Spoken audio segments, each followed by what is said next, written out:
So welcome everybody. Thank you all for coming out tonight. I'm really excited about tonight's activities that you guys are going to get to participate in. We've got a number of different things to share with you. So the first thing we'll do, go over our agenda, do a couple of announcements and introductions, and then we'll get right into our programming for this evening. So we've got a couple of things we're going to be doing. I should be able to get through the welcome and intros in about 10 minutes. Following that, we'll go right into our first presentation from Cattura.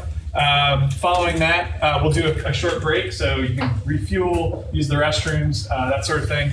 And then following Cattura, BridgingApps and Teaching2Gether have a really awesome program that they're going to walk you all through. And then after that, we will do the lightning round and then just open it up to general networking, mixing, and mingling. All right. So throughout the evening, tweet at EdTech Austin and use the hashtag EdTechATX. I just sent out a tweet about South by Southwest EDU panels that you might be excited about. We can use that as a way to kind of share what's happening. It's easier to follow links and so forth that way. So if you're Twitter fans, that's where we'd like you to go. Everything that we do is EdTech Austin. So at EdTech Austin on Twitter, at EdTech, or it's facebook.com/EdTech Austin. Follow us there. Send out important information and interesting stuff on there. So check us out. So for those of you who are new and have not been to EdTech Austin before, you might be wondering, what is EdTech Austin? How many of you guys have been to our meetup before? Show of hands. Okay, cool. So a couple of newcomers. Awesome. So EdTech Austin is primarily a meetup organization, an opportunity for folks to mix and mingle in the EdTech space. Also a platform for folks to share what they're working on. Get feedback from people who are big fans of this kind of stuff. Also an opportunity for educators to come and learn about what new technology is in our community and that we should be paying attention to, that we can ultimately use to do a better job and hone our craft in the classroom. So that's kind of a little bit about who we are. I'm Sean Duffy, the founder and main organizer. Scott Lipton, who's not here tonight, and Stephanie Serta, who is also not here tonight, are also co-organizers on EdTech Austin. Really awesome people. If you haven't met them, talk to me afterwards and I'll put you in contact with them. But they are kind of our core team. And we've been doing this now for 2 years. So last month was our 2-year anniversary. And so having said that, none of this happens without sponsors. I'm not independently wealthy yet. So all the food and beer and space is provided generously by our sponsors. Capital Factory, first and foremost, they're our main sponsor, and they host us in this space and are really awesome. And I can't say enough good things about Capital Factory. If you don't know the space and you want to check it out, they always do an intro to the Austin startup scene. It's usually once a month, but if you just go on their Facebook page, I think they're CF Capital Factory on Twitter, but they're also CF Events on Twitter, CF Startup Events, and so check them out. Also, Pearson is another one of our sponsors. They sponsored since pretty much the very beginning, so thank you to them. Sponsoring tonight is Cattura, who will be doing the presentation with Justin, so thank you to Cattura. And then also Bridge Partners, who has been funding and sponsoring our events recently. They are a new sponsor for us, so thank you to them. If you would like to sponsor a meetup, it's more for you than for us. The cost of beer and food is not very much, so if you have an EdTech company and you want to get your name out there, that might be a good way to do it. And then also, if you want to present, even if you don't want to sponsor, just talk to me and we can hook you up. Okay, so lightning round. The lightning round sign-up sheet is in the back. I was kind of low on pens, so hopefully I see a lot of pens here anyway, but the lightning round is your opportunity to have 1 minute, have the floor, and talk about whatever you want that you think our community needs to know about. Usually during the lightning round, I'll also post it immediately to Facebook or Twitter, and then I'll also post it in the wrap-up blog. And I actually have a wrap-up blog from last month that will be coming out that's going to be a combination of last month and this month. So look out for that. I'll send an email through meetup.com. But it's also posted to edtechaustin.com. So a couple of other things. Now's your chance. If you're not eating a sandwich or drinking a beer, check in on Meetup.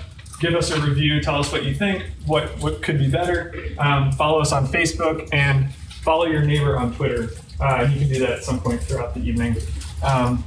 So just to give you a quick recap of the last month of events through EdTech Austin, we had our 2-year anniversary startup crawl, which I thought was awesome, and I really want to do more. And that was an idea that was actually recommended by one of our members to do kind of just here are all the Austin EdTech startups. We had 15 companies there, many of whom are actually joining the EdTech Action Accelerator or Incubator that Scott, Stephanie, and myself started, and that's here at Capital Factory. So it was a really great event, and look for pictures and a recap of that in the blog post. Also, Startup Weekend, it wasn't how many of you guys know about Startup Weekend? I always like to find out. And I see some of you guys who were actually at Startup Weekend are here, which is awesome. Both education companies, which makes sense. But Startup Weekend is 54 hours taking an idea from just an idea that you have that you want to develop to Sunday night, starting on Friday night, ending on Sunday night, and actually having like a fully fledged startup and basically like have the whole thing developed out, ready to roll from there. So I know Max and Mario and Michelle were there, and I can't wait to see what you guys are going to continue to develop from that. So, and the reason that I mention it is because we have a lot of upcoming events, one of which will be Startup Weekend for education.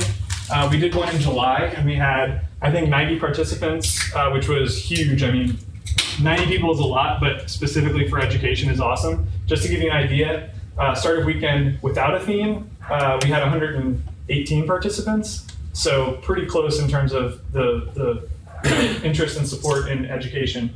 And I want to do one of those possibly May, but I kind of want to know what you guys think. So if you have ideas about that, let me know at some point. Other awesome events, and we're going to talk tons of South by Southwest stuff. Hopefully you guys aren't sick of hearing about South by Southwest yet. We have the Education Game Jam, which is actually going to be at Capital Factory through SkillPoint Alliance and the White House Education Division. I can't remember their specific name, but White House Education, bringing education companies or bringing video game companies together to develop games for education. If you're interested in that, or if you're in that community and you want to participate, talk to me afterwards. We have an official meetup at South by Southwest EDU. Show of hands, how many of you guys are going to be at South by Southwest EDU? Okay, awesome. You should definitely go to our meetup. It's a badged event, so if you aren't going to South by, unfortunately, you can't attend. But if you are going to be there, it's going to be the Wednesday of South by, and I'll have links and information in the follow-up blog. And then, so some other things. We're running a panel at South by, getting more ed into EdTech development, and this is a follow-up to last year's session. So I'm really, really excited about that. And then the folks who are going to be presenting later tonight also have a panel, Bridging Apps and Teaching2Gether, called the Inclusive App Room, and they'll have more information about that, and we'll obviously be sharing out links on all of that as well. And last, Stephanie's not here, but she wanted me to mention EdCamp at South by Southwest EDU. They're doing EdCamp there, and if you haven't been to EdCamp, it's amazing, and you should totally keep it on your radar. They've done 2 years in a row, I think in November. Who was at EdCamp? Anybody there? When was it? Was it November? It was in the fall. It was cold. It was very cold, yeah.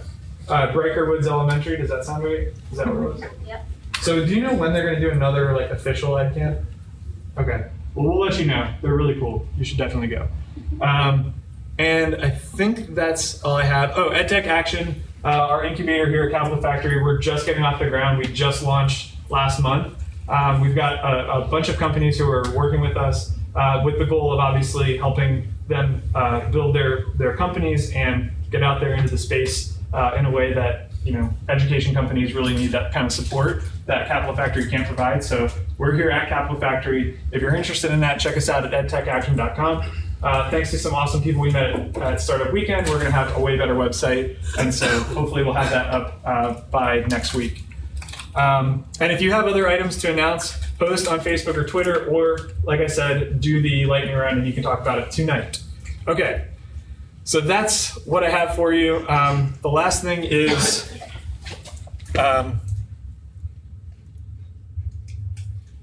Oh, that's not it. I didn't go over. Okay, so presenting tonight we have Justin from Cattura, and then Julie, Evan, Hannah, and Rachel will be presenting for Bridging Apps and Teaching2Gether. So really looking forward to that. And with that, I would like to encourage you to follow your neighbor on Twitter, grab a drink, grab some food. Justin's going to get set up, and we're going to go into our video Cattura presentation. Cool. See? I told you.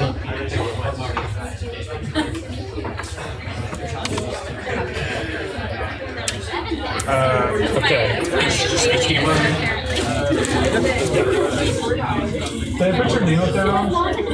My last name. What did I put? Baxter Jones. That might have been somebody from last time. It's my alias. Evan Baxter. Or no, Evan Baxter. I know why. Do you know what an action is? So Do you know an action? it's so embarrassing. I don't. But it's from it's from that movie Evan Almighty. I remember like when I think Bruce Almighty was the first one. Evan Almighty was the second one. and that was Steve Carell. I'm so sorry. I don't care. Normally I know the last name, but I don't know why I did that. We're talking and thinking. So you need to help. Oh yeah, I got it. Here, I got you. Yeah, I think it's switched. It switches over. What kind of laptop is that? Lenovo. Did you hear about the? Yeah, I know. I already downloaded that from GitHub. Someone has a fix for it. That's crazy. Yeah, I just got this like 3 days ago because my last one broke. So it definitely had the bug, or like the. Well, it was there since last summer. It's amazing that it was for that long, and some computer scientists debugged it somehow. So, Do you want this? I don't mind tapping it. I'm so used to doing it. So yeah, that'll work. I'm gonna go in the back. I'll like take pictures and stuff. Is there anything else you need from me? No, I think I'm ready to go. Connected to the internet. So should be pretty. Do you have a video that's gonna play? I'm gonna hit a website that will have it. Okay. If you need sound, it should just come down. No, actually, it's a good thing because it's about security. Closed captioning. Do you want me to get everyone's attention? Whatever one. I do quite a few presentations.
Is everyone ready? Oh yeah.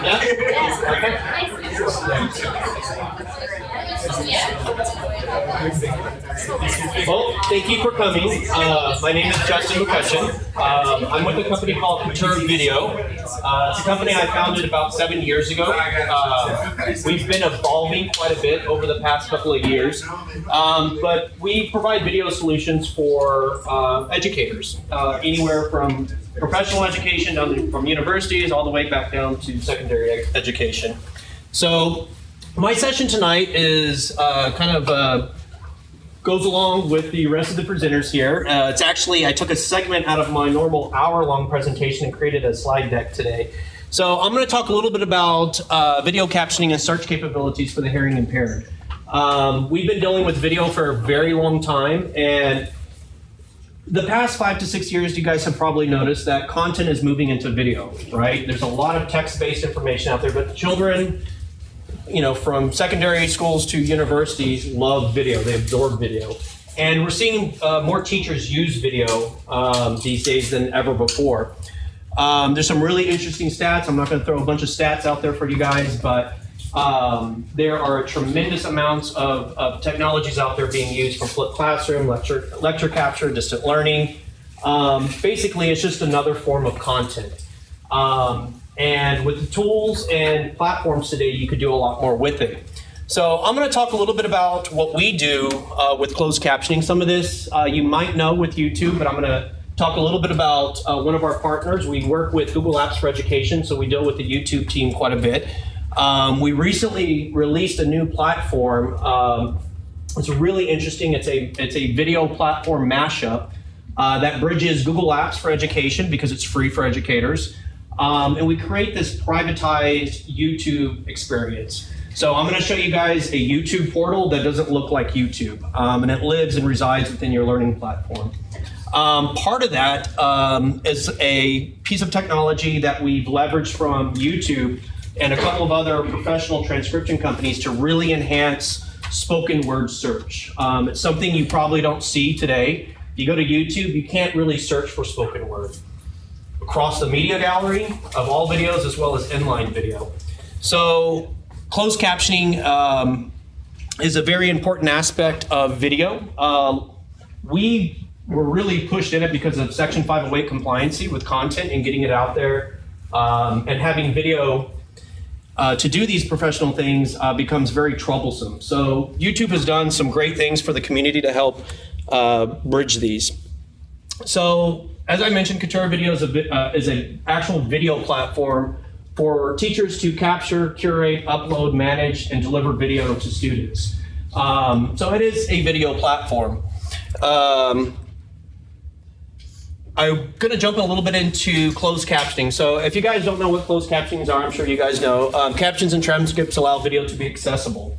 So a lot of people do this for SEO, right? I want to be able to index things and get people into my video quickly, which is great. But we saw it as a tool for students to actually engage and interact with video a little bit more.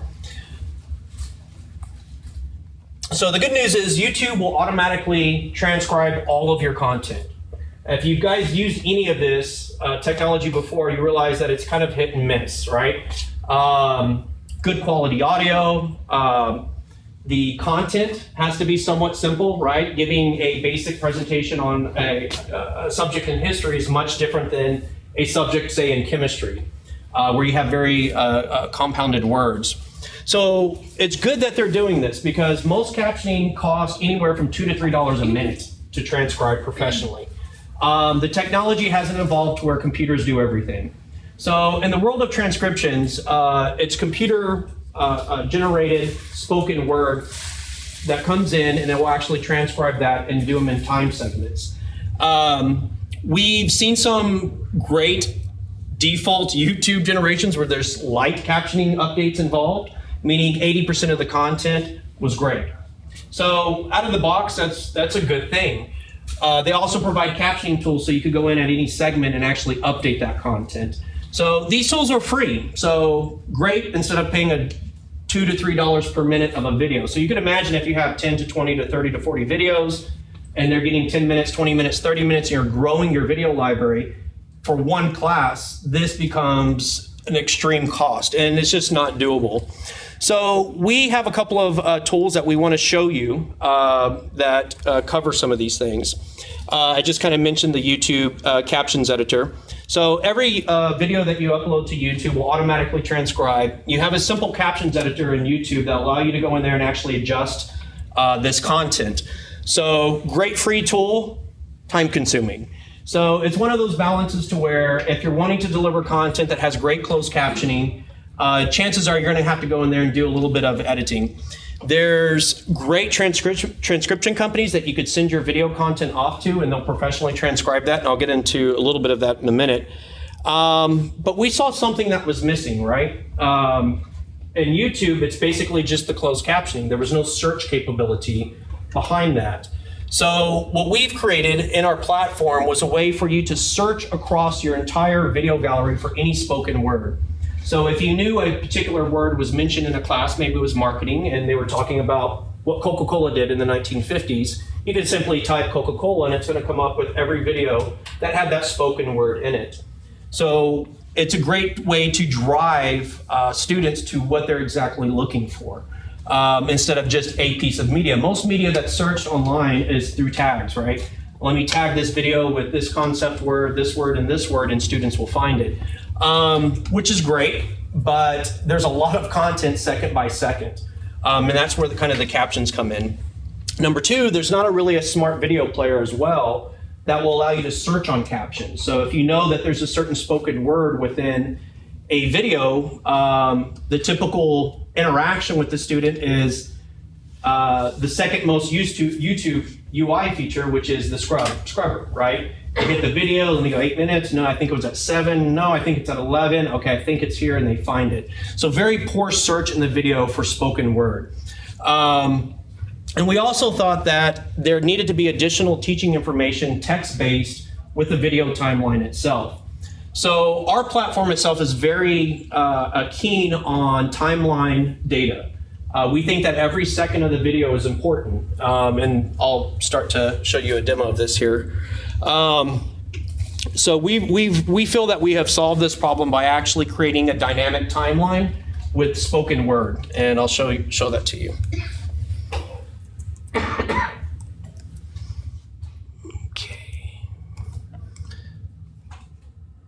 So our platform natively integrates with about 30 different learning platforms. I'm sure you guys have heard of Moodle and Sakai and Blackboard, Schoology, Canvas, all these great learning platforms out there that act as course management. So the very first thing we wanted to do was actually take the students away from the public YouTube. Or worse, it's embedded by the teacher in some random blog post, right? It's just an instance of a video. There's not a video experience. So the very first thing that we wanted to do was actually bring in basically a complete YouTube type portal directly within your learning management system. So if you look at it, it's kind of similar to YouTube, right? You got your search bar, you search, you find media. So we're bringing this whole experience in a more privatized, centralized format. You don't see the YouTube clutter, you don't see all the other things around it. The videos could be on Vimeo or YouTube, kind of have a control over open versus private. But I'm going to show you something kind of cool. So I knew that there was a lecture, and it's somewhere in the library. I remember them talking about how the brain adapts to public speaking. So I type in the word brain, and it searched, actually filtered out through all the videos in there, and it knows that there's a spoken word with the word brain in this particular video. So now that I found my video, let me launch this full screen. I could actually now start to type, and it's going to go through every spoken word and go to that point of the video. Only I describe one side of your brain as autopilot, and the other side is emergency brain. For. So I found that's the only two content speeds you get. instantly. Autopilot, but it's all working directly off the closed caption. And guess which one your brain likes better? So we tie that Autopilot. search to it to allow students to seek and search. You've had experience where you've driven to work, right? And you get there, you're like, oh my God, I don't remember driving here. So let me jump to another video here. So I knew there was an Einstein video. Let me just type the word light. And now I pull up this particular video. Same exact thing. I start to type the word light, and as you can see, the results of the captions come in here. So this allows students to really find the piece of content that they want in the media. If you look at the average statistics of students watching video, it doesn't matter if you create an hour, you're wondering, why did they only watch 3 minutes of it? It's the same thing they do with Wikipedia and everything else. They go in, they find what they want, and they get out. But with regular YouTube, you can't get that. So we've kind of got around that a bit by providing a very rich search capability with it. Second, you actually see notes. You could actually embed notes into the timeline. So as a teacher, while I have great captioning going on, I could actually create notes based on the timeline. So what happens is, as a student, I'm watching this video, I could search for the note and pull it up. Or during playback, I could actually watch the notes pop up. So you actually have textual information outside the video. So as you can see, as I go through here, let me just kind of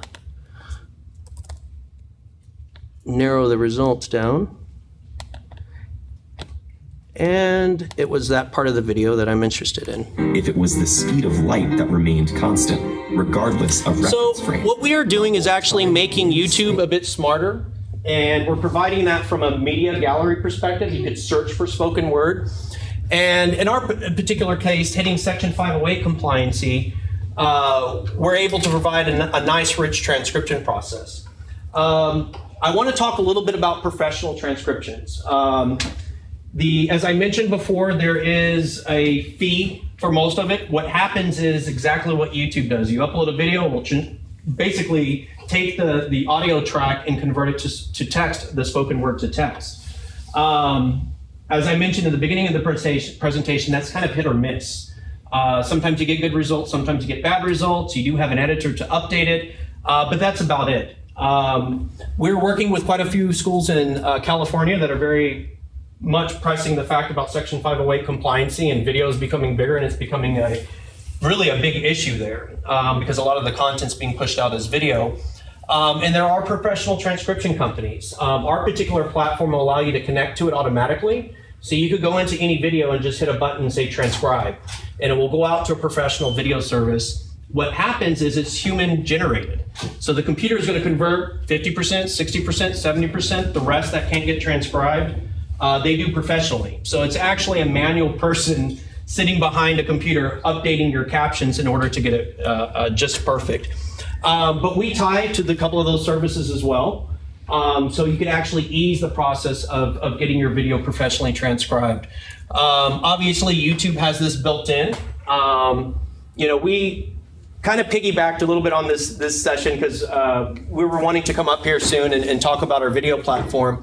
But we're actually dealing with a lot of schools for special needs, and they use YouTube, and captions are becoming more and more important. And so to have tools to actually automate that process and tie into professional transcription services, as well as a built-in editor where you could just go and do them on yourself, provides a lot of value to the students. And more importantly, the captions could actually be done in multiple languages. And so if you have a broad audience and you have a video and you want to convert it to Hebrew or Spanish, those captions can automatically be converted by YouTube as well as professional transcription services, so they could actually search for it in Spanish and they could actually see the words come up, say, in Spanish. So these are really great tools if you don't know about them in YouTube. I'll leave you one company, one of our partners for transcriptions. They're actually the official transcription company for YouTube. They're called 3Play Media. We've been working with them for many, many years, and they have a site called YouTubeCaptions.com. Another great service where if you just wanted to submit your video real quick and actually get it professionally transcribed, they kind of give a better discount off of their professional services. But they're a great company. If you watch any video, say a TEDx video, and it has really good transcriptions, there's a very high chance that actually 3Play processed that because they partnered with Google to make that happen. And they're also our partner as well. So all this media that you import, capture, and upload, you have the free way all the way to the automated professional transcription way. So that's kind of the presentation in a nutshell. It's just a sneak peek of our platform. But we really feel that YouTube does a really great job on captioning. So for special needs, hearing impaired, it becomes very valuable. But even for just a regular student, it becomes very valuable because we feel that we broke the barrier with linear playback. And I think that's going to be extremely important. I hope that the stats go from 3 minutes watching the video to actually 30 seconds because they're able to pinpoint what they want, they grab the content, and they moved on. So that's my demo. I hope you guys learned something here. Any questions or comments about anything? Anything? Yeah? Let's go over there, Yeah. Yes? How are you monetizing? We actually sell this platform, the entire platform itself. So what we're looking at is a media gallery for a particular course. So we actually sell this as a cloud service. Think of it as we're a proxy between your learning management system and Google Apps for Education. So we take advantage of analytics, Google Drive, YouTube. As I mentioned, you could choose YouTube or Vimeo as your publishing platform, but this private portal experience is built into it. It's $500 a year for K through 12, and it's pretty much unlimited. We don't care about full-time enrollment, how many students are using it, but basically it gives you an annual subscription to use this service for all of your teachers. And then we also sell it to universities. That's our biggest market. We've been dealing with universities for a very long time. We have some great Ivy League schools under us to very small community colleges that you've never heard of. But we also sell the same platform to universities as well. Yeah. So you mentioned 508 compliance a couple of times. Can you tell us a little bit more about that and how schools are like, I guess I don't really know whether schools are required to follow that, and how does your product fit in with that? Well, I mean, the federal government is mandating it. Whether they adopt it is another situation. I could tell you in the state of California, there's actually funding for schools to use professional transcription companies. So Automatic Sync is a service by the state of California. So any educator out there could actually tap into their service, and it's actually provided through a federal grant.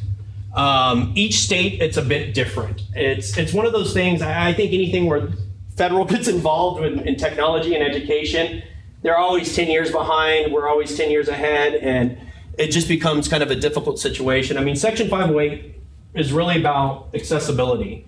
And so, you know, captioning is definitely part of it.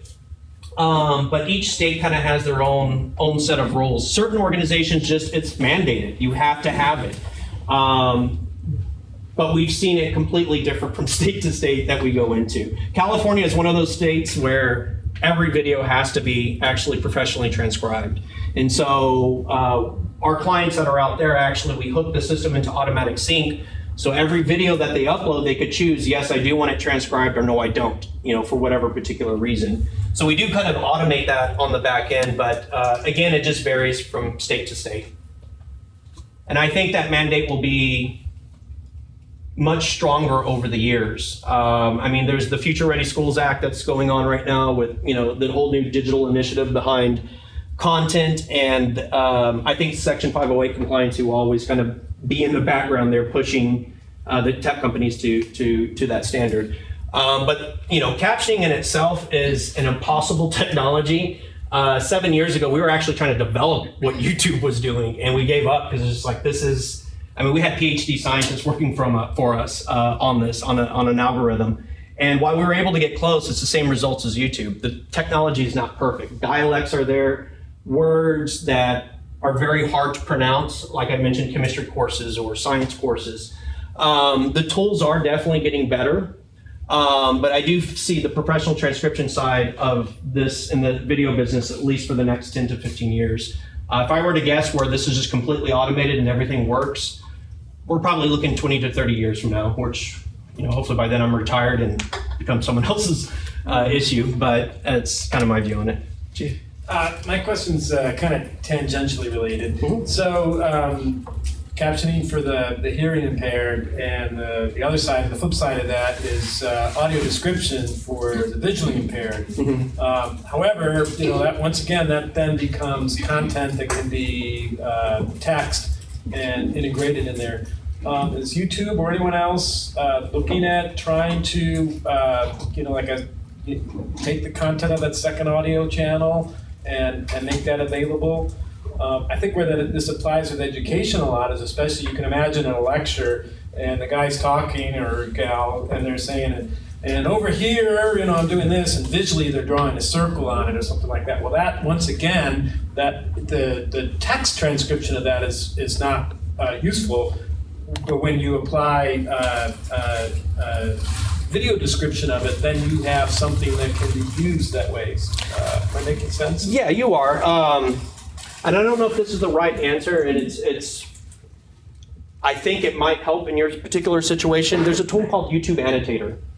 An annotator basically allows you to do overlay of video, text, highlights, bubbles, descriptions. That's kind of the default method right now. Okay. A lot of that is to drive attention to a certain part of the screen or highlight something on the screen.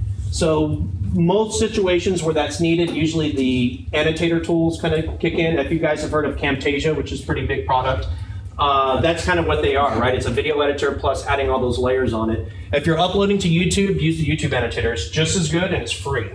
So all of your videos that you host, even through our platform, has a direct link over to that video. So if I created this video and uploaded it, I could link directly to the annotator, make my changes, save it, and this is automatically displayed on here. So we still have that real-time connection, but that's a great question because we've been presented that in the past, and we fall back on the annotator because you can make the text really big.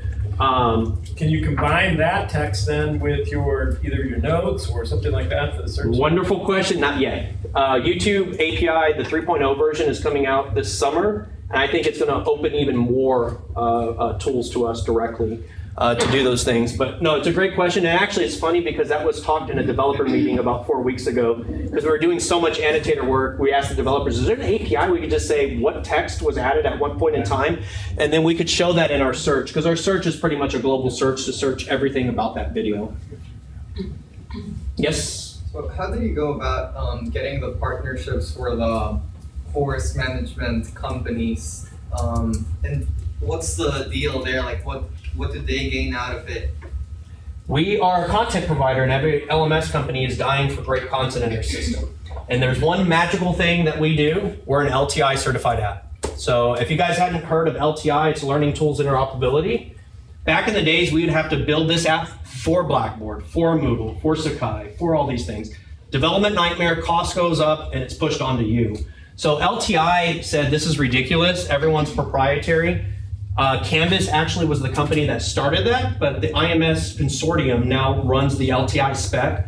I would look into LTI. If you're getting an LMS system that doesn't support LTI, move on. They're antiquated. Is that different than the tin can or something else? Tin cans, that's the SCORM, when SCORM is going. SCORM, that's the word I was looking for. Yeah, tin can is the future of SCORM. Well, we're working with the LTI group right now to come up with actually a capture standard, which just kind of goes along with the SCORM compliancy. So I think LTI is making a lot of initiatives, but it basically allows developers and educational tech companies to say, I just want to create an app. And I think this app is awesome. I don't want to worry about Blackboard building blocks and it's written in Java and I need a guy to work on this for 9 months. And great, by the time 9 months goes, our tech is updated so fast that we have to rewrite the building blocks. So LTI is an awesome, awesome initiative. We've been part of the LTI group for 3 years now. We're actually now on the board for lecture capture standards and coming up with a metadata schema so all capture companies could have one simple way to do it. And again, we're breaking the barriers. I mean, Blackboard was notorious for this. They're, the mafia of the LMSs, and this is what we have. You use it, you follow our rules. Canvas came along, shook everyone up. Blackboard lost a ton of clients. They went to Canvas because it was open, and that's definitely the key for that particular standard. Okay, last question. Yep. Can you give me what does the acronym LTI stand for again? Learning Tools Interoperability. I just tweeted about it, by the way. I had to Google it myself. Yeah, it's crazy. Not that many people know about it, but if you're like developing ed technology, it's like you can't live without it. You have to put it in your technology. Just go to the site. You're going to see apps that you guys probably use today. They have an LTI version of it, so you could just easily import it into your course. But yeah, it's a really great spec. Awesome. Cool. Let's give Justin a round of applause. Thank you. And I hope you'll stick around for questions. Yeah, absolutely. All right, and so with that, we're going to take another short break. Now would be a good time to use the bathroom, grab some more food and drinks, and get ready for the next presentation. Awesome, man. Yeah, thank you so much. I tweeted a few times, and I honestly, there was a lot of stuff that I didn't know about, so I feel like that was... It's amazing. Yeah, it's within the ed development world. It's like everyone's doing pretty good stuff like that one. And it's just better on the road. It's pretty powerful. I'll let you. Oh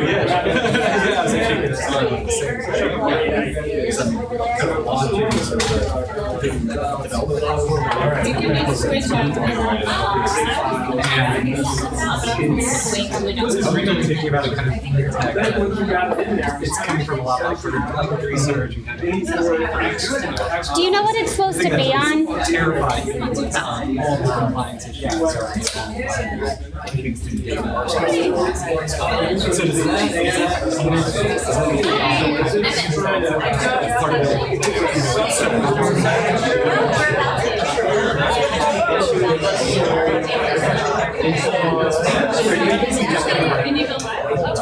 or are you actually having to store in the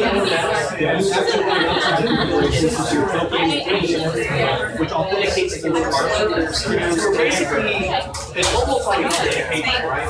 That's not you have to.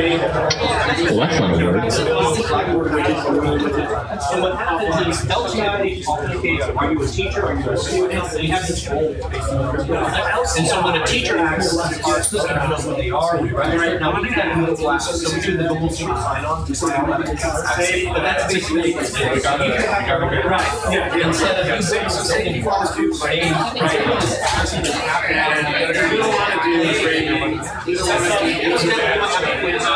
video game that you want to probably teachers uses within their own answers. Basically creates that basically is basically a long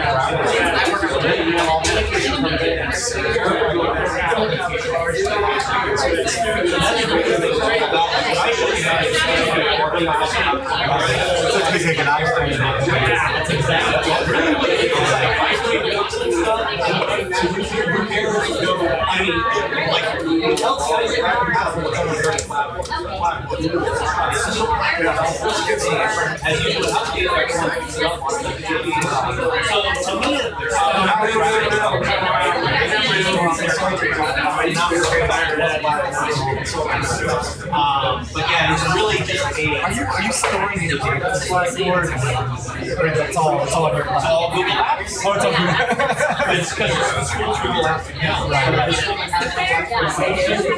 You already are storing your data. We're just taking a structure, our custom structure, and putting that into an experience.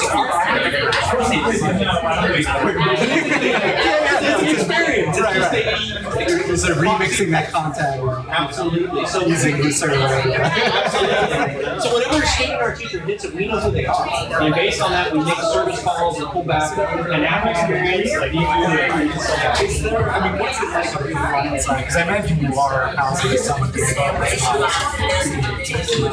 Imagine there's all sorts. I mean, I don't get any education about it. Like, how finance to all that side. Being that Google Apps education for us, it's already the question was already answered. So do they have a general data store that you can jump? Google Apps we're using them as our own hosting company. Oh, I see. So it's actually part of like App Engine and all that. A little bit, we take advantage of like the dry API, so some of the data that we store is actually stored. Now, there is a thin layer of data, but it's not video. So it's not personal information, but things around the video and description. There is a Google can't do. And so there's that aspect of it, but when it comes to the video itself, besides Google application, they take data privacy seriously. So, our bed is what LMS is going to be. All right, well, this is going to be plug and play. So we can get clients all the run in 10 minutes. And within 10 minutes, every teacher has access to we did this 3 years ago. It would take us 6 months. I mean, it was just a disaster rollout. It's this is more simple solution. Yeah, I mean, you want to integrate it into starting, right? You're working teachers and students nowadays. I should be always trying. You don't want to learning to another website. Yeah, so if you keep everything there, you sign up on it is very I'm just using the network. And they're using it, comfortable with it, they launch it now. We hear from people all the time. It's still data. That was our goal. It's just like, yeah, that is kind of so I know what you want. This is maybe not crazy to still probably pretty exciting. Yeah, I mean, are you writing your stuff in Node? No, it's all it's all Python. We open source for Node games. No, you're kidding.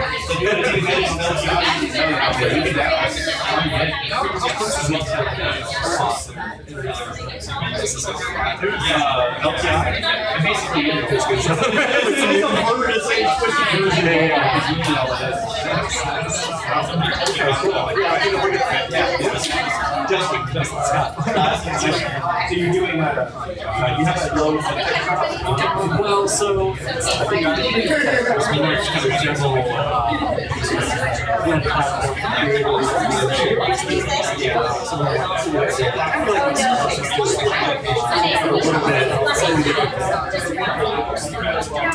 You know, I always talk about I've got a lot of feedback.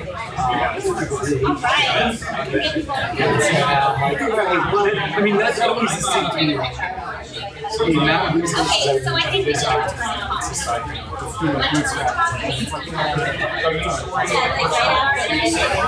I mean, the content that you create, I would imagine it'd be personal. But you couldn't really do that stuff. It'd be very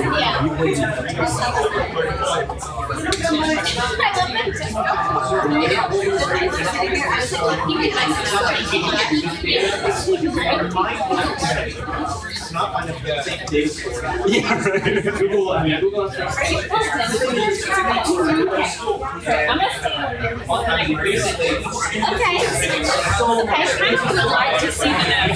Every year. Okay.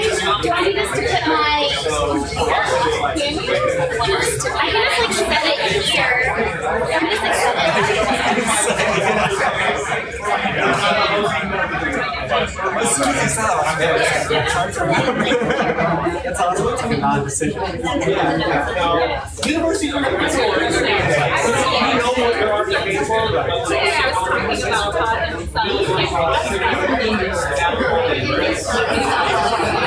we know ourselves.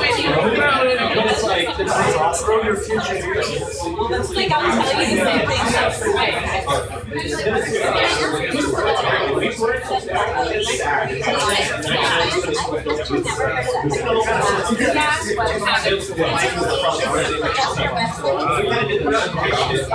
So is some of that like family issues, you know,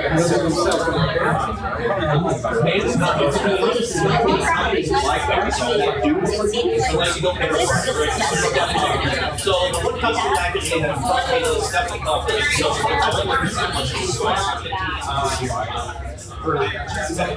because they're hosting they're taking a specific file and delivering it. They have to they optimize it.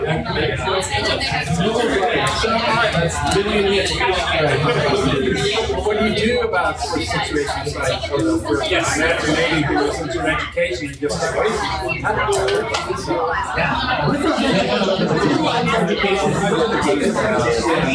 They created above and beyond their other services. There's all the universities that are allowed to go after information. Okay, great. And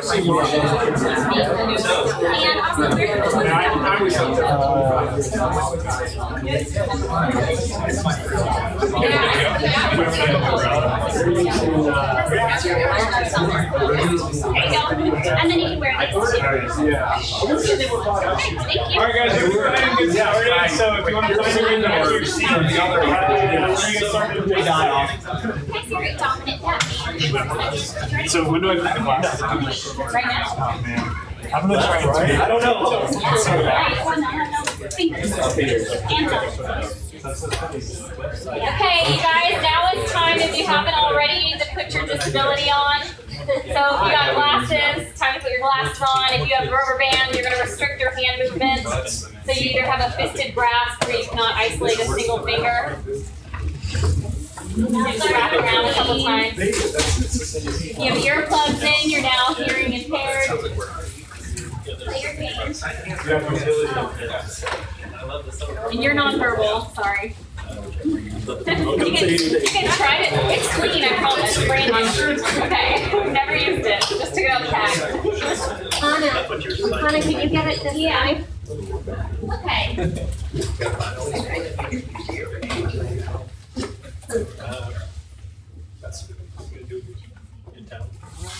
What? Not yet. All right.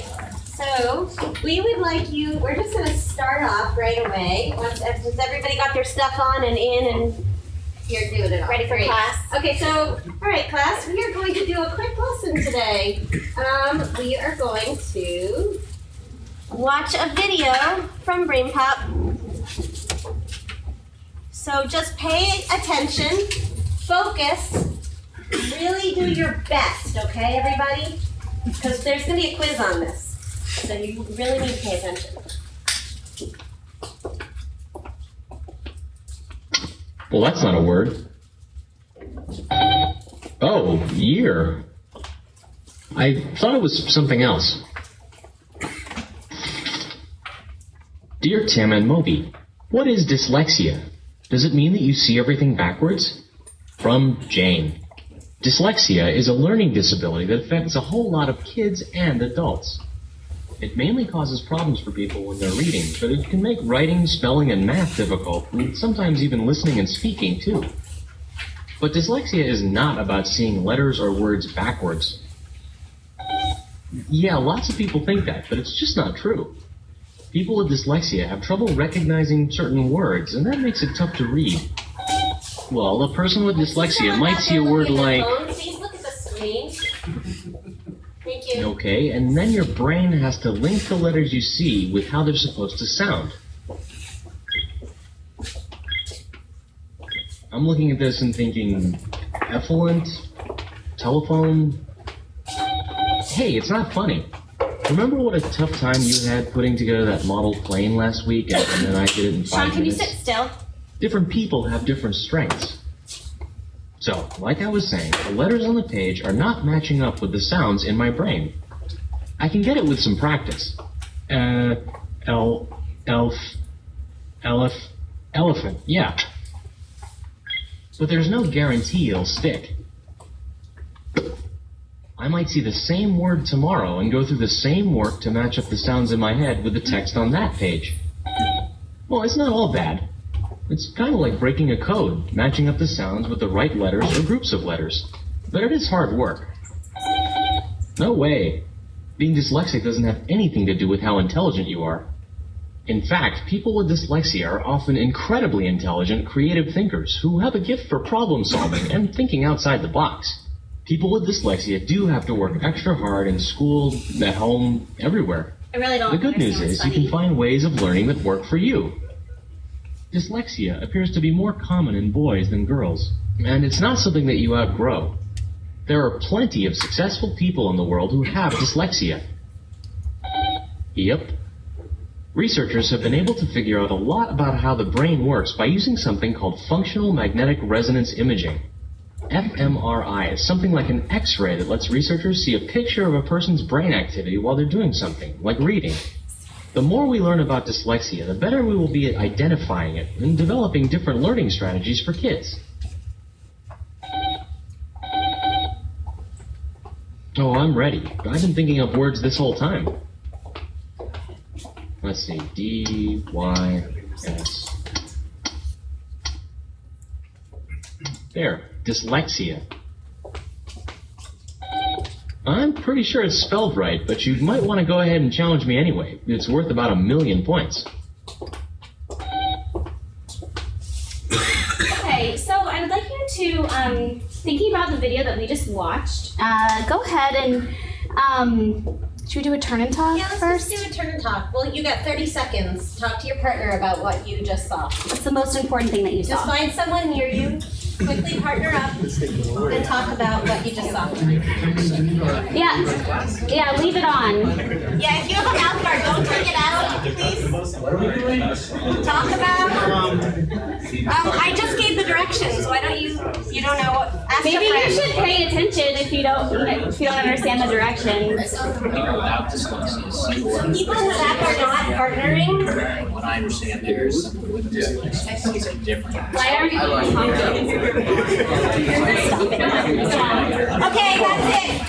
Focus, eyes up here, please. Okay, It's time to take your quiz. Please take the paper in front of you and answer the questions on the paper based on what you saw in the movie.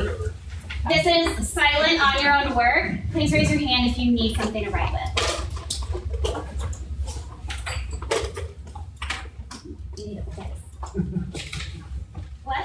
Does anybody else not have a quiz? Speak up. Okay, coming. I need pens. We need a pen. Okay. Pen quizzes, anybody? We need quizzes. And a pen.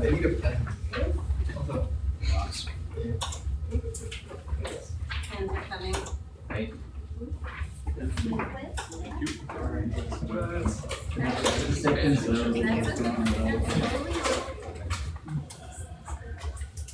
Anyone else have something to write with? I do. Okay. Well, it's not gonna be. Here, Rachel. Yeah. Voice control. So.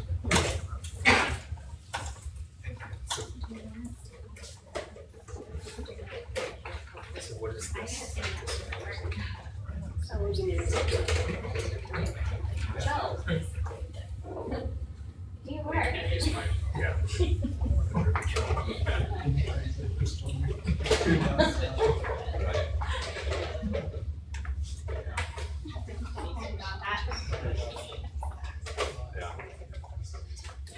No, this is not a partner activity, Sean. Please work on your own. Thank you.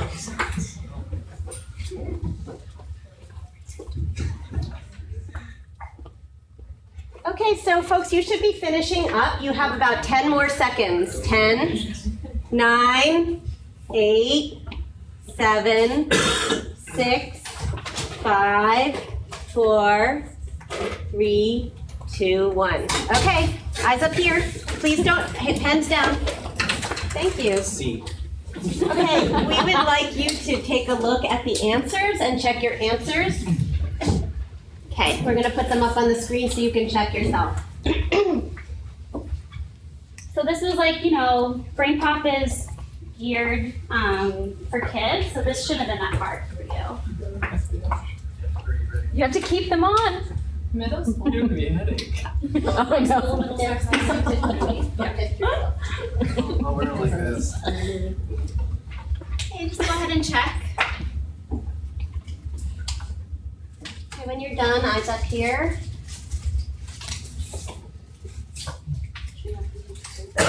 Yeah. Okay, you can take off your disabilities now. You can remove your barriers. Someone let Joe know. You can put them in. Maybe put them in the buckets if you get a chance. What did you turn off the disco ball?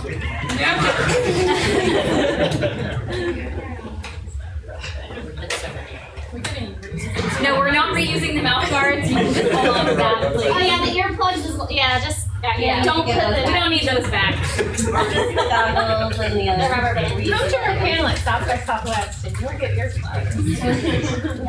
Okay, so quick show of hands. Who here got 100% on the quiz? Oh wow, you guys really must not have been paying attention, huh? I'm really disappointed in this class. It was all like the talking. Texting. Yeah, you guys. All right, who got 6 or more?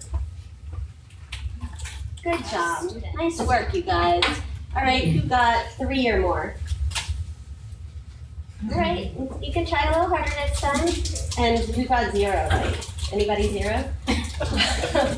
Wow. Yeah. All right. I'm already calling your mom, but I have to talk to you guys too. Yeah, we'll talk to you after Stay here class during today. recess, and you guys can do it over. Okay. All right, so clearly you just got a taste of how it might feel to be in a class and have some kind of a disability. So we wanted to just talk about that for a moment and ask what it was like for you. You guys just tell us how it felt. So just throw it out. What made that hard? Pressured.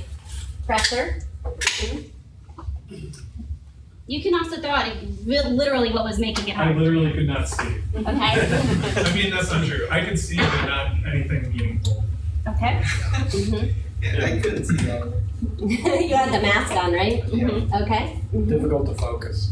It was hard to focus. What was yours? Well, I got this silly thing in my mouth, so that was kept coming to my attention rather than what I was trying to pay attention to. What about when you were asked to turn and talk and share? No, I just laughed. Do that collaborative learning. You didn't share either, right? It was easy to Your give tone up. was uninviting. The tone was uninviting. Yeah, I did not want to ask a question. She was a scary teacher. Yeah. What I want to be. What else? What Did you say something over there? Yeah, it was much easier to give up than to keep trying. Yeah, very good observation. Definitely. Oh, anything else? What if you had, your earplugs in or? I noticed the sound kept going up and down. I don't know if that was on the video, but I had earplugs in too, and I couldn't even focus on what was being said. That was just you. So it's hard to hear. How was it when I stood in front of the screen for anybody? Yeah, annoying, distracting. What about the disco ball? Oh, that was fun. Okay. More distracting though. Was anybody distracted by the lights from the disco ball? Yeah. Okay. Yeah, so that's, you can imagine, children with attention needs or disabilities, they have a really hard time tuning out excess information. So we're trying to give you a sense of what that might feel like. Yeah, you all experienced what it was like to have a barrier. And when we talk about barriers, we can sometimes be talking about disabilities. So you experience what it is like for a student with a disability in the classroom, identified or not identified too. And I want to take a second just to talk about what is disability. It's a word that we hear a lot. And what it really speaks to is that it just means that the way that you access the environment is different. You're going to access the environment differently. Some disabilities you can see, and a lot of them, especially in the classroom, you can't. And it's not really just a special education issue. A lot of the strategies and even just the mindset around teaching students with disabilities can apply to the wide range of learners that are going to be in any classroom. And what it really just means is that beyond labels or anything like that, is that sometimes people are just going to need a different route of access. Do you want to talk a little bit about that? Yeah, and just like she was saying, it's not just a special education issue. A lot of you have probably experienced a temporary disability in your life. Like you broke your arm, that's your dominant arm, and you weren't able to write. Or you had a ringing in your ear because your allergies were so bad you could barely hear. Or had a sinus infection and were so stopped up you couldn't hear. So you may have already experienced a temporary disability before. If you haven't, 100% of us are aging, so it's likely that we will all be experiencing some form of disability in the future. So whether it's needing glasses or your eyesight getting worse or a hearing impairment, you are likely going to experience some sort of disability. So, that's why we want to focus on helping you find those routes to help people access their environment now, and it might help you in the future as well. Yeah, and something else to think about is I do a lot of work for Learning Ally as well, and I do workshops on dyslexia and print disabilities. And something to think about too is that for a long time human beings existed and they didn't need to know how to read or write, and they went about leading productive, successful, happy lives. And then all of a sudden the printing press came around and people became unable or disabled to access their environment when they originally could. So something to think about too is that at some point something could come across, and just because of the way that you're made up, you then could have a really hard time accessing your environment. So it's not just a them and an us sort of situation. It applies to all of us. And so that kind of brings us to what our companies do. Yes, so Julie and I'm Evan. We're with BridgingApps, and we're a nonprofit program of Easter Steel's Greater Houston. And we are a community of parents, teachers, therapists, doctors, and people who have disabilities. And our focus is looking at ways to use mobile devices to reach your fullest potential. So looking at apps that were created that weren't necessarily created for somebody with a disability or a special need, and figuring out how a person with a disability could benefit from using that app. So we review apps on our website, any app that's out there. And they're reviewed by teachers and therapists and somebody who's actually trialed the app with a child who has a disability. And we really see it as a shortcut for parents and teachers who are looking for ways to help address a particular skill with their child or adult or parent. I'm Rachel, and this is Hannah, and we are the two founders of Teaching2Gether. And what we do is we consult with schools, districts, educators, and technology companies in creating products and curriculum and classroom environments that are inclusive for students with a really broad range of needs.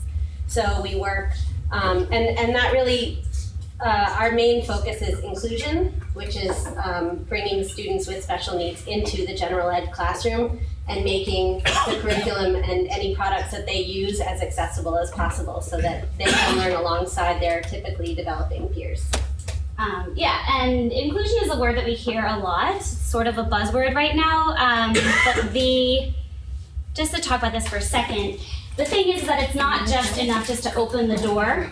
In order for inclusion to work, you really have to be thoughtful. And this applies to when you are making choices about the tools and technology that you're using in your classroom as well. But we'll get to that in a second. Before we go any further, let's talk about breaking down some of our barriers. So you were able to actually physically remove your barrier. Now you're all fully with us. You're able to take off your rubber bands and your goggles and things like that. But say you weren't able to physically remove your barrier. What could we have done or given you or provided that would have made that lesson easier? Headphones. Headphones to hear the In video. what sense? What do you mean? So it could amplify what I was hearing So and amplification, keep some of FM. the noise out. An FM unit maybe? Your own individual, like, hearing aid kind of thing. Yeah. And just what he said is to keep the other part of the environment on so he can focus in on. Yeah. You like noise canceling headphones? Definitely. Yeah. Speech synthesizer. Speech synthesizer. Okay. Magnification Of what? of what was on the video, Great. Or we gave to you, right? or whatever, yeah, the printed material. Yeah, you can think about the printed material that we gave to you too. This also is not necessarily an accessible material. It's really small, it's squeezed together, and you have to be a proficient reader in order to. And some people got it in Spanish.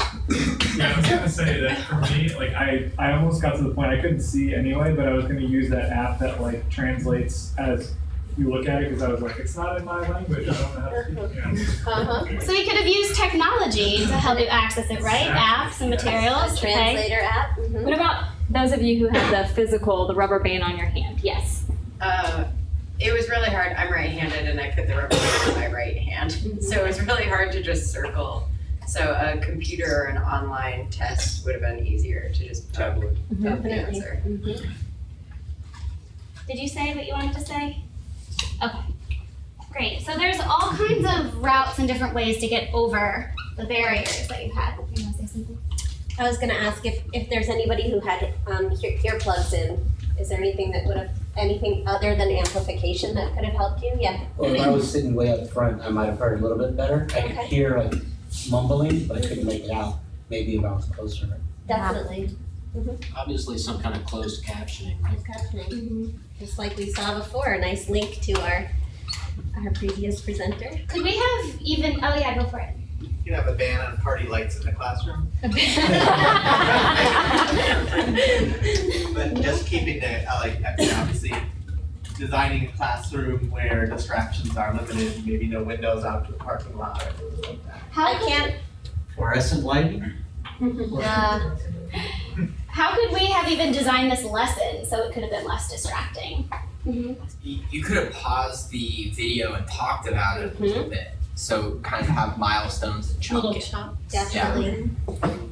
Yeah. Yeah, not that an annoying teacher too. A little nicer. Been more patient with you, and we definitely blamed you, the student, and we didn't really reflect on our practice, on how what we were doing was affecting you.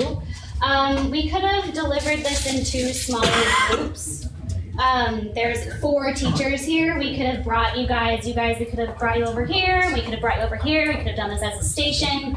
It didn't have to be just everybody learning together. One other thing I wanted to add on to what you were saying about the distractions in the classroom. We visit a lot of classrooms, and I can't tell you how many classrooms have those clotheslines that go across them with papers hanging off of them, or windows covered with text and charts and all that. And for a student who maybe would find a disco ball slightly distracting, those things flapping in the wind can be a major distraction for them. So just those little things, those environmental components, make a big difference for a lot of students. Do you think even just the level to which elementary school classes are decorated? Absolutely. All the borders, all the fancy, pretty stuff around the room. Definitely, we talked to a lot of our teachers about stripping that stuff down to just the essentials. Yeah, I mean, because some of that's tricky too, because there's a lot of strategies where that's helpful, where they're putting scaffolding and helpful information up on there so that you're working on something, you have some clues around you in your Yes, you environment. want to have the references, but you don't want all the extra pretty stuff around it, because that takes away from the essence of what you're showing. And there's apps that can do that for websites as well, that they can pare it down and take out all the ads and take out all the pretty stuff, so all you see is the text and the image and nothing else. Because it's hard to sift through all of that if you're a person who has a hard time knowing what piece of information to pay attention to when you're being bombarded by information. Or we could even take that, supportive tool that is hanging in the classroom and think about how to scale that down and actually put it in the student's hands instead. And accountable talk is a big thing in classrooms right now, but a poster that gives sentence starters for accountable talk way at the edge of the classroom is not exactly helpful for you as a student in your small group over here. Excellent. So you might have had barriers, but there are ways to provide access, and that's what our company is. We help people and schools find those routes of access. But just like everything else, you have to be really thoughtful. Again, it's not just putting a tool in someone's hands and boom, magically you're going to be able to access the lesson. You have to be really thoughtful in your tool choice. Consider the person first, and then the tool. Think about what is available as well. And then you have to teach into the tools that you implement. And you have to provide multiple means of access in your lessons. We talked about that a lot just here. All these different ways that we could have provided access to meet all of your different needs. So who had this? That was me. Okay. So this is a touchless shield. It's a wireless Bluetooth device that gives the user control of their smartphone, tablet, or computer using an external switch or the driving controls of a powered wheelchair. So I gave this tool to Ben, the touchless shield with the switch and my iPad, and told him to get into my iPad. It has my passcode. And how was that? Well, it took me about 5 minutes to unlock your iPad, which was, I think at first I felt frustrated, but then I got kind of focused on it. I had to do it. I just had to figure this out, and so I just kept trying until I got it. But yeah, it was definitely giving me appreciation for, how quickly I can unlock my iPad. Right. So what the Techless Shield does, it's for people who can't use touch technology. So before this came along, there was no access. So what they did was create this, and it has a Bluetooth interface with your device, and then you connect your switch to it. So I am going to demonstrate this as best as I can, and we're going to try to get into my music. And a switch can be anything. It can be a single touch. It can be, something that's attached to your wheelchair that you tap with your head, or even like a straw that you would blow into. So there's lots of different ideas. So if you don't have, the use of your hand to touch, you could use your foot or your head or something else. So here's kind of how this works. So you would tap and it starts scanning. Hold it up. The device, I think the touch device. The switch. The switch. You want to hold it up so people can see. So yeah, right. So we can see what you're. Okay, so I'm just tapping this little switch. So imagine that I'm in a wheelchair and I have only this range of motion. So I would tap to get it to start scanning. And then I want to get into my music. And imagine that if you use this all the time, you probably get pretty good at it. So it goes into my music.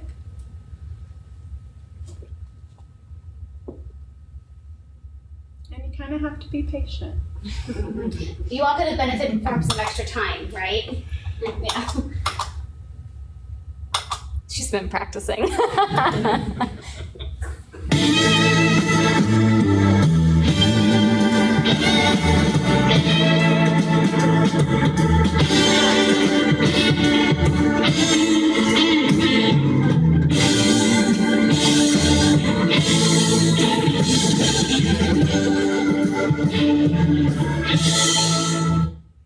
All right. So that's kind of how that works. It's customizable and adjustable, so you could slow that scanning down if you needed to, and then I'm sure as you get more advanced at using it, you can speed it up. It's got a battery life of 7 days, which I think is awesome. So if you are in a wheelchair and you need it to do, a lot of things, it lasts for 7 days, and then you charge it again.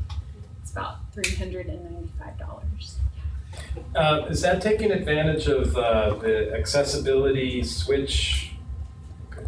No. You know what I'm talking Yeah, about? yeah. iOS Right. introduced there. Yeah. Yeah. No, this is kind of a different. This was pre does it that. separately. Yeah. Okay. Yes. Yeah. What do I do the next? Oh, I need to. So I just want to show you a guy, a BridgingApps success story. His name is Todd Stablefelt, and he uses the Techless Shield to access his mobile device.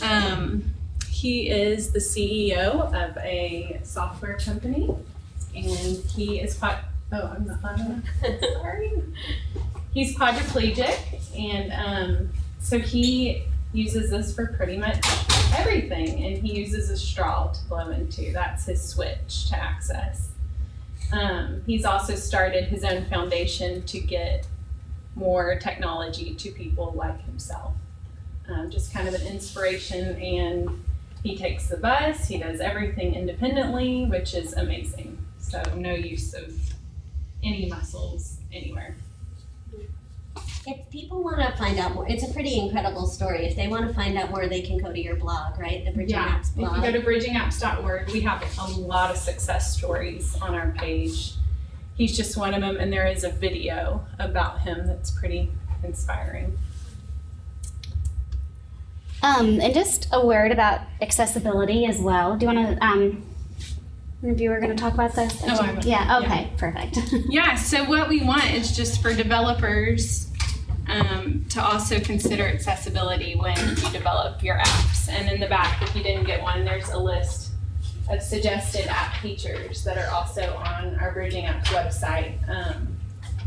I won't read them all off to you, but there's a good long list, and that's what we look for in apps when we are reviewing them and considering their accessibility. Also at the bottom of your paper, I don't think it's on here, we put together an app list on our website of well-made apps for people with disabilities. So you can check some of those apps out. And then we have a few just screenshots to show you. So like this is an example of the Learning Ally app. Learning Ally is an audiobook provider. In itself, audiobooks are a way to remove a barrier if you have a visual impairment or a print disability, letting people read with their ears instead of their eyes. However, one size doesn't fit all, so even within the app, you can adjust not just the size of the print or the volume, but you can also adjust the pitch and the tone and the speed of the book as well. Some other apps that... Could you please sell this to Microsoft? They have no adjustment for text on there. Yeah. On 8.1. Yeah. Some other apps that you'll find on our list that consider accessibility. One's called Ingenie, and it takes into consideration young children with cognitive disabilities. So it gives them sort of a prep to know when to start before the app opens. It does 1, 2, 3. Now we're starting, and then it gives. Here's showing the question mark. It'll give them hints if they need hints to try to figure out the answers, and it's loaded with lots of other accessibility features as well. Another one is Toto Math, made by Locomotive Labs, and when you create your profile on this app, it asks for your handedness. So are you left-handed or right-handed? For dyslexic font, for higher contrast, for visual impairment, and to put into keypad mode. So these are just 2 examples you'll see on the list that we created.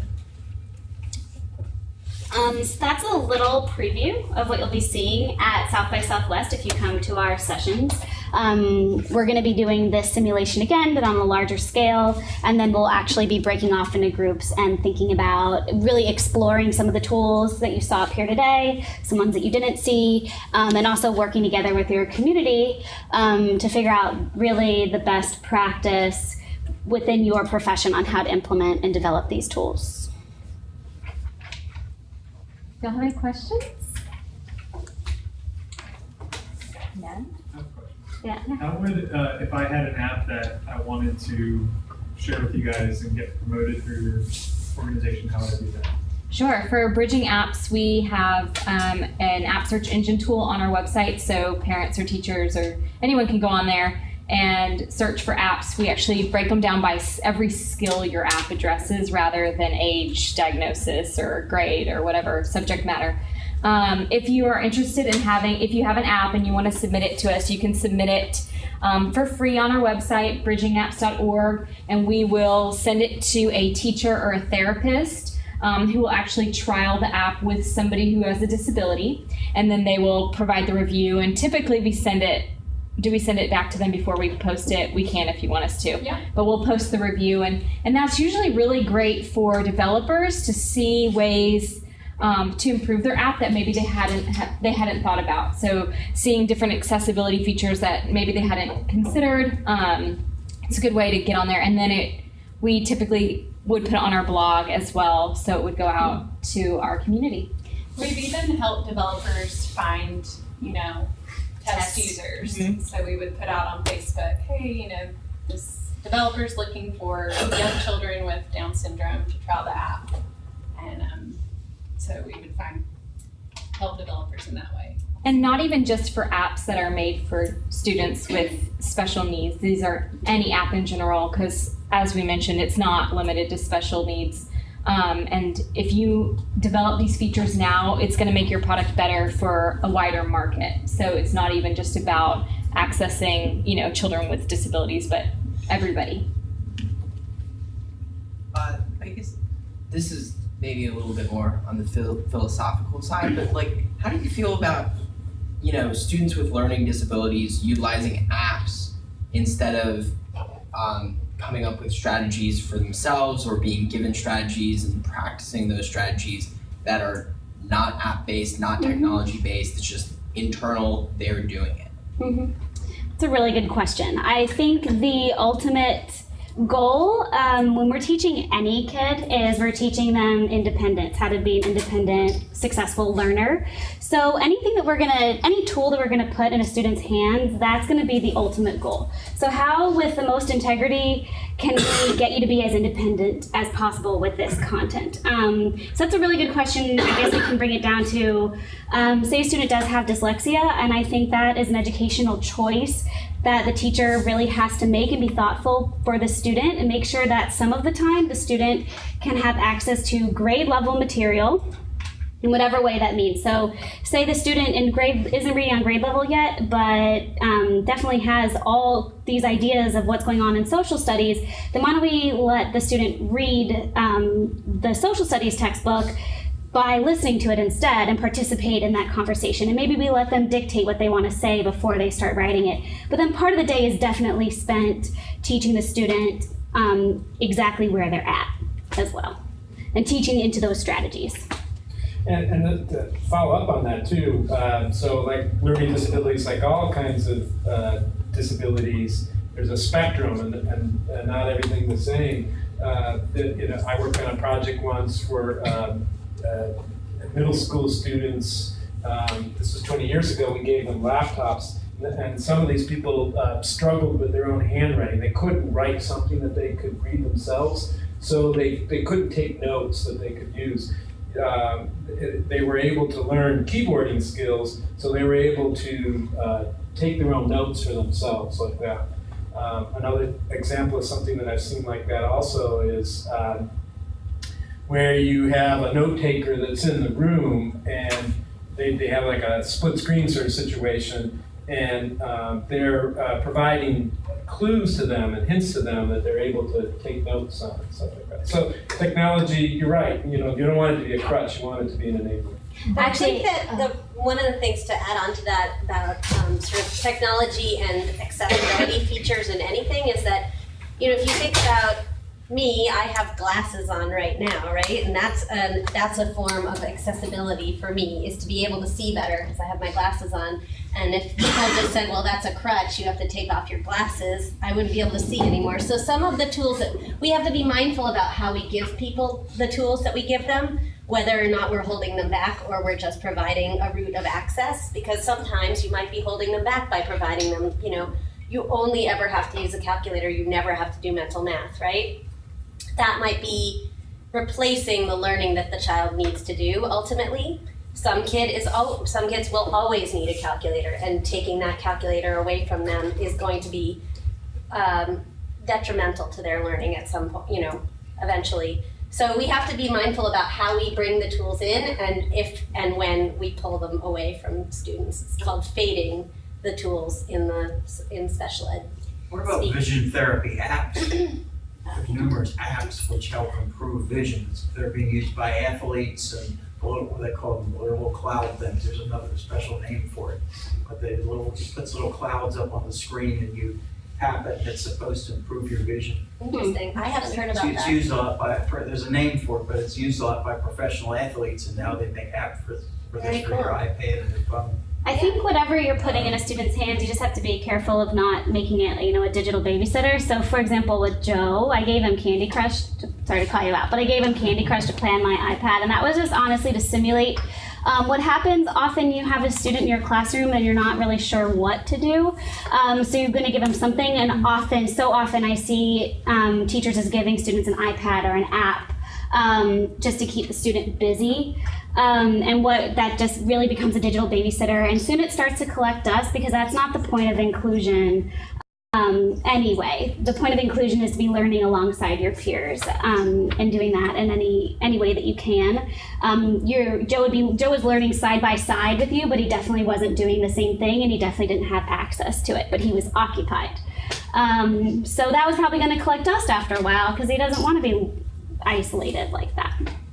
Shouldn't every, in the past, the teacher had to deal with how many kids, 20, 30 kids in the class, and that was it. But if every kid has a computer, then that gives the teacher the ability to deal with individual questions and students and stuff like that. Isn't that an advantage. Actually. Depending on the technology you choose, that's true. Definitely. Like, I mean, that's why one of the reasons we're here is to talk to developers about that and thinking about making your product adaptable for individual students, making it customizable so that every kid in the class can do that. Use this for they're not always that way. ADD kids who couldn't, couldn't take the classroom atmosphere. You know what I mean?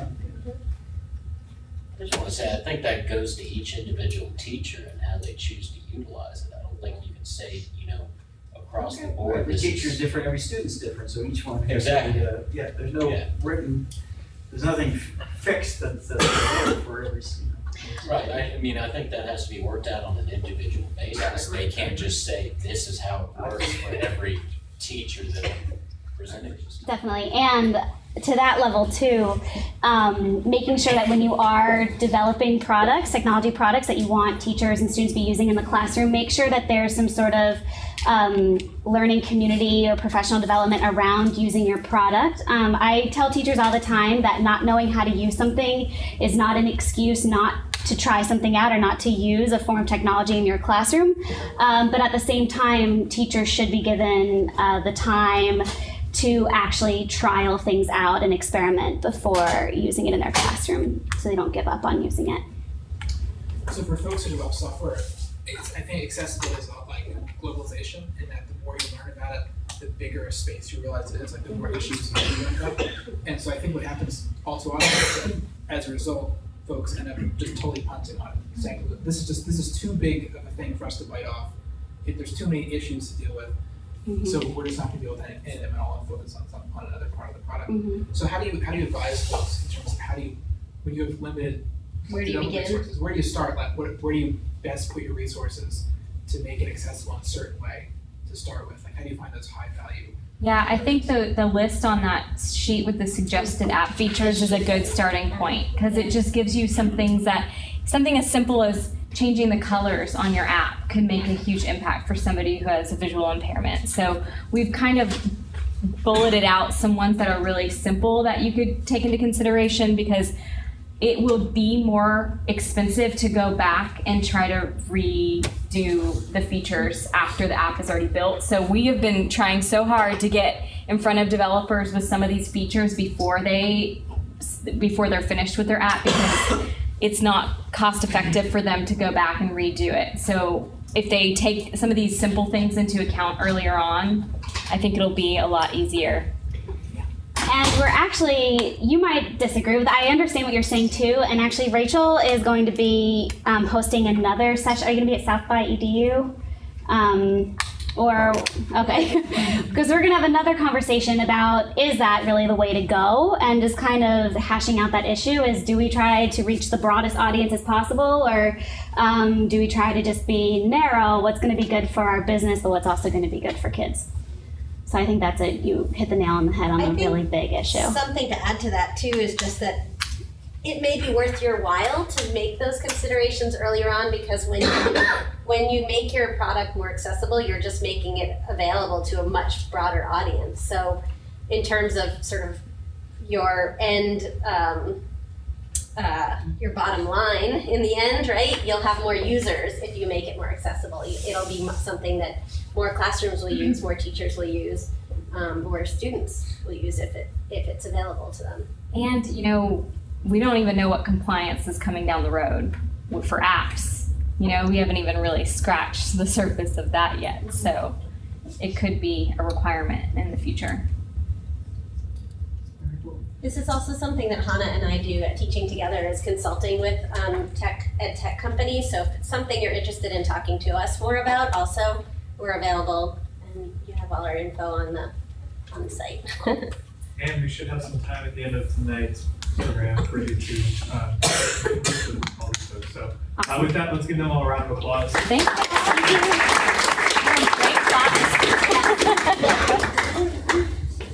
Okay, so the plan here for our lightning round, we've only got 2 people signed up, but the other thing that I had in mind is, if you're particularly excited about something that is upcoming, we would love to hear about it and be able to share that out with everyone in the group, not just those of us who are in the room, but also through social media and through the Meetup group. So if you have something and you're not on the list and you want to come up and just say, I'm really excited about this, you should come and check this thing out. Now is your chance to do that. But to kick things off, Robin and Ben are going to share for 1 minute what they're working on and what's going on. If you guys want to just come up and maybe like form a line this way, that'd be awesome. I mean, there's 2 people right now, so that's gonna be not much of a line. It's a long one. Yeah. It just takes 2 points to form a line. Yeah, there you go.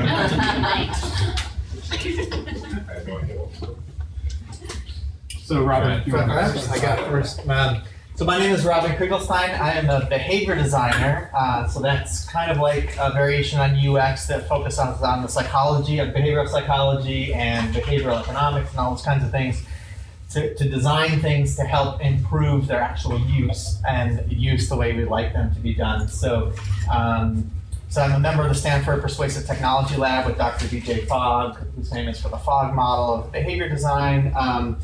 And I've actually been doing this for 25 years. I was I founded the design group at Leapfrog Toys, where we kind of really cracked the code on gamifying children's education and got all these, got to the point where we got tearjerker emails, or letters actually that time almost every week from parents. So I'm here in town now and living up in Round Rock, and I do consulting for Fortune 500s and medium-sized startups, almost always remotely. So I'm trying to kind of start working with people more locally. So I'm happy to have just lunches and coffees with people just for fun, to spread the word, and it's a mission for me. But also happy if anyone can refer me to projects that I can work on as well for short periods or long periods. Who needs a card?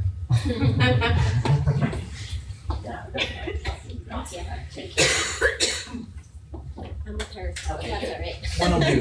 Who else? All right. All right, Ben, you're up. All right. Guys, I'm Ben Littler, and I'm the co-founder of a new company called Austin Sparkly. And we are launching a summer program this summer for that's technology focused, and it's for high school kids. And our goal is to teach them how to create a product in a 2 to 3 week summer program. So what we're planning to do is bring these kids together and teach them some of the fundamentals of product design, product development, coding, and take them through the process of creating a product based around Pebble smartwatch technology. For those who've heard of it, it's a pretty cool smartwatch. And at the end of it, they will have actually created an app using this Pebble watch. So it's a pretty ambitious program. We definitely have a lot of things we want to accomplish, but in the end, what our goal is really to inspire these kids to realize their own potential. I've been in the product development world for about 10 years now. I currently work at HomeAway, and if I've learned anything, it's that you can really do whatever you want if you know how to pull all the threads together. In the world of technology, being a programmer is not really the only way to get something done. Knowing some elements of programming is really key to understanding how a product is created, but we want to basically bring that concept to these kids so that they can see that in a very short period of time, they can accomplish something great. And whether or not they decide to be programmers or entrepreneurs or whatever it is, we want to give them that confidence and that inspiration to go off and succeed. So I'm here to meet you guys and brainstorm, but also if anyone has any connections or folks that you think I should talk to in either high schools, parents, anything like that, we're looking to, we have a survey right now that we're using to develop some feedback about our program. And we're also working with Austin ISD to develop this program. So anyway, you can reach out to me through the Meetup group. So I'd love to hear from you if you have any thoughts or you'd like to talk to me about this, or if you're interested in high school education, that would be awesome to talk to you. Cool. Post it on in the comments. I will. And yeah. The same for Robin. If you want to just post in the comments, people can go on and check that out. I do have 2 other things that I want to pitch. One is Friday morning, this coming Friday, doing a follow-up to the 60 seconds to startup pitch workshop that we did last time before startup weekend. So if anybody has a really great idea, but they want to work on like, you know, how do they structure their message and like talk to potential investors, things like that, come and check that out. I'll actually schedule a meetup. It'll be super last minute, but last time we did it last minute, we had like 15 people show up, so totally worth doing. The other thing I want to pitch, and I use the word pitch because that's kind of, I think as we get closer to South by, and then even after that, there is so much of that in Austin where it's like, I have a really great idea. I'm going to pitch it at this competition, or I'm going to go to this hackathon and startup weekend and all of that. And I love it, and I think it's awesome, but I'm so burnt out on it that I want to do, I'm planning an event right now, and I just want thoughts and ideas about doing like a satire on pitch competitions. So we're calling it right now, we're calling it Goldfish Tank, which is kind of a play on Shark Tank. And then the other idea that we have is Shred X, ideas worth shredding. So if that sounds interesting to you, talk to me about it. Right now, I'm working on my pitch for an idea that I came up with called shower candles. So like the whole idea is ideas that can never make any money.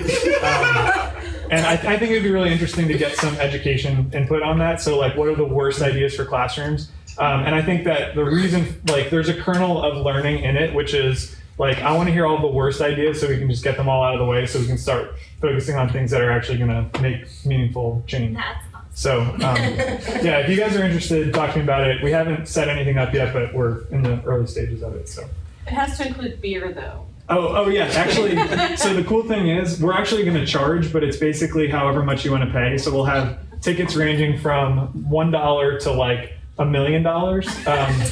And the idea is however much money people contribute, keeping in the theme of $0 ideas, we will literally spend all of the money on beer and food. So we're gonna kind of like stick to that principle through the whole thing. Yeah. So that's all I have for you guys. If anybody else wants to share anything, now's the chance. I'll share something. So I was telling Sean, I told a couple of groups, if you don't know about Product Camp, it's an unconference, much like the EdCamp model. The next one is coming up March 7th, which I know everyone's got it's kind of a crazy time of year. There's one in the fall as well. But if you're doing product development, product management, product marketing, which most small companies, that's a big part of what you're doing. It's an incredible group. It's about 300 people. It usually sells out. So they're already getting almost full for the one on the 7th, but I think there are still some slots. I haven't seen the "we're sold out" email yet. But it's a great route to go. That morning, people have presented or have, suggested what they want to talk on to everyone who's attending votes. And it's everything from how do you really figure out SEO to how do you make LinkedIn work now that LinkedIn has become this like crazy sales channel and everybody's quit getting the responses because they're so tired of getting hit up on LinkedIn. To how do you set up a product council and what should that look like and how would you do that, or how do you manage a software development lifecycle? So if you're in that space, I would just suggest it's a really great group of small business owners, entrepreneurs within a lot of folks at bigger companies like the Rackspaces and some of those in town that are doing a lot of really big product development, product management. So if you're interested in that, their website is productcampaustin.org.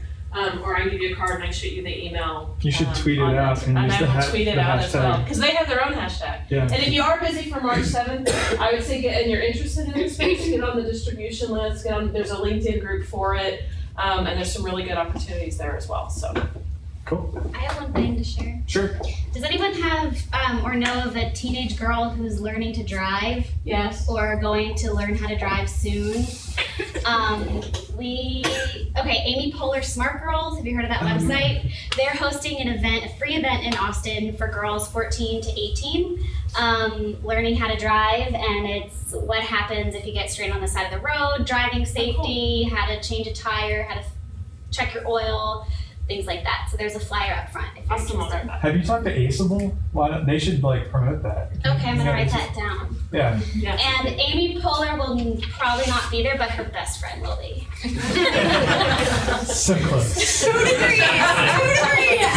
can send a message personally. She could probably call her on her cell phone. Yeah. I would demand that. Yeah, it'd be awesome. Yeah, so I am co-founder of Book Around. My name is Ryan Torby, and we are just like kind of like limping into our beta right now. If you are a parent of an elementary school student, we would love to kind of grab a card, or I'm gonna post on the Meetup group.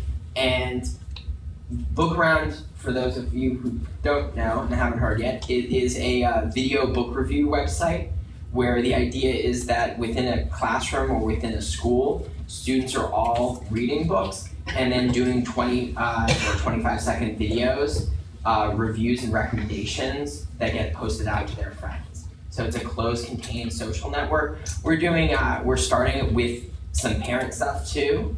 And I'd love to kind of connect with anybody who has kids and can give us some feedback on the ease of use and just how it's going. My next thing is that I'm probably going to be co-founder of Shower Candles. I'm always in the shower and I was like, how could the mood lighting be better? Just like romantic showers is really, there's just such a niche market for that. And have you met Justin, by the way? Have you guys talked? You should definitely talk to Justin. Okay. That has nothing to do with shower candles. Look around. All right, John. Yeah. I mean, maybe if you guys talk about shower candles, that's your business. And, I have one other thing to say. And so I moved to Austin like a month and a half ago, and I've been overwhelmed in a good way with all the education things that are going on. And so I run a web development company, and we specialize in working with schools and educational institutions to help them develop their websites, improve their online presence.